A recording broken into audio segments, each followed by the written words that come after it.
Well, hello and welcome to Morning Meditations. Thank you so much for joining me, whether it's morning or afternoon or evening, whenever it is. Thanks for choosing to take this time with me. We're going to begin with a hymn that's very familiar to many. It's called He Giveth More Grace. And it talks about how that He gives more grace as the burdens grow greater. He has more peace for us in our lives as the struggles get deeper. So hey, I'm going to put the lyrics on the screen for you. If you want to sing along, feel free to do so. Sometimes when I'm making these videos, I sing along as well, but I turn the mic off so you don't have to hear it. But maybe no one will hear you today either, except maybe the one person who really needs to hear you sing.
Now, unless you've heard me speak or been a part of one of my churches or read one of my books, you might not know that I also, in the wonderful life that God's given me, had the opportunity to spend 33 years involved with law enforcement, first as a chaplain for 14 years and then 19 years as a peace officer in the state of Texas. And that really opened up a lot of great stories that I got to see personally in people's lives. I want to take you back a few years. This happened in 1995, and I want to play you a recording when I first shared this story back in 95. This was a wonderful person who I met on a call for service, and maybe this will be a blessing to you as we continue to think about special children. And after that is a song that I wrote back in 1988 of the same title, Special Children. It was written for a family in our church in Decatur, Illinois. So right now, just go back a few years with me if you would. Let's see how this person's life touched my life, changed my life, and prepared me for what I would experience many years later. This is the story of Mrs. D.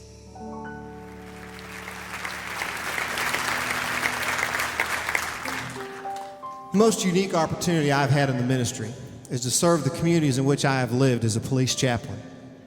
I've been called to train wrecks, plane crashes, suicides, shootings, many other horrific scenes. I've stood with parents along the highway at automobile accidents where their children lay lifeless a few feet away. I've sat across the living room to inform a family that their loved one has been senselessly murdered. But in the years I've had this privilege to minister, I don't believe I've ever been so profoundly moved by any experience as I was a few weeks ago, just outside the Greenville city limits. The call came of an unconscious person who was determined by the responding medical crew to have passed away. I went to this home as a chaplain to comfort the family and as a deputy in Hunt County to secure the location for the justice of the peace, as is the protocol in this type of situation. Soon after arriving, I met Mrs. D. Her daughter had just passed away after a long illness. Mrs. D had tears welled up in her eyes, but from the outset began to share with me the story of her life and the awesome grace of God, not knowing that I was a minister. Soon after arriving, she asked if I would like to see her little girl. "If you'd like me to," I answered, and off we were to the little bedroom in the back of her home. I marveled on the way how meticulously clean and neat her entire home was. This bedroom contained a full-size bed and a twin bed, nearly side by side. "Here she is," she said with more than the hint of a smile, pointing to the smaller bed. She gently stroked her daughter's face as she introduced her precious little girl. She weighed but a few pounds, testimony to the illness that she had endured. Her tiny arms were drawn up and her left leg permanently in a bent position. Mrs. D explained how her treasure was diagnosed with cerebral palsy when just a baby. She had no self-help, she continued. She required total care, never spoke a word. I listened intently for over 30 minutes beside that little bed as Mrs. D talked of how much she struggled at first to have such an imperfect child. But then she told me of how this experience brought her to faith in Jesus Christ. I heard how faithful God had been to her through the years, and I searched deeply into her eyes for even a hint of selfishness, an indication of anger, but I found none. "I have been so blessed," Mrs. D said. "You see, when my friends told me of their daughters being gone or out doing something they shouldn't, I could just sit up at night and look across the room and my little girl was right there. She never brought me a moment's trouble. She always had a smile." There was the time when the state hospital told Mrs. D that it was no disgrace to leave a child so profoundly handicapped with them and that she need never return. Instead, she chose to devote her life to the care of her daughter, so much so that her words that day were full of praise to God. "He has answered my prayer," she exclaimed. "When I brought my daughter home that day, I pleaded with God, please let me live as long as my daughter so that I can be the one to take care of her. And God was incredibly gracious. For you see, Mrs. D is 81 years old, and her precious little girl was 56. I went to that little house to minister, and I left having been ministered to. As I started to drive home, the thoughts inside my head raced. I wished I could have called every friend of mine in the law enforcement community, especially those who have become discouraged from dealing with the fringe of society every day. I would have called them all and had them line up at Mrs. D's front door so they too could encounter one of the truly great people in this world. I thought of my many personal struggles and how I tend to complain, and how both my struggles and my attitude pale in comparison to this child of God. I wondered out loud, are heroes really the ones who can run faster or who have incomes with 7 or 8 figures? I wondered what the passing motorist thought was wrong with the guy driving the police car and crying. Most of all, though, I thought about the greatness of the God we serve, and how that if we focus in on Him, through the most difficult of times, we can feel His arms around us and sense His presence. I was taught in a remarkable way that even in a small bedroom, in the very presence of death, that death truly has no victory over the child of God. As I continued home, I could hear the drone of the tires on the pavement and the sound of the wind rushing by the car. But it seemed that above it all, I could hear the sound of tiny feet dancing down golden streets.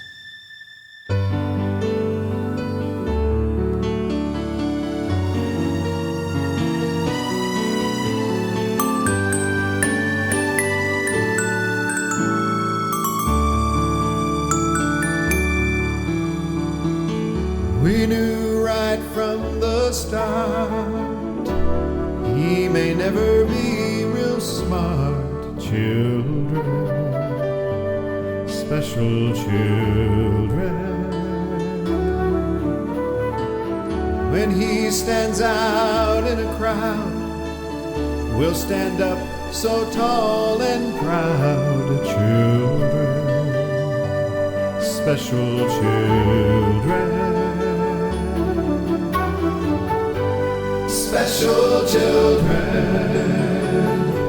special children, sent from heaven above to teach us how to love.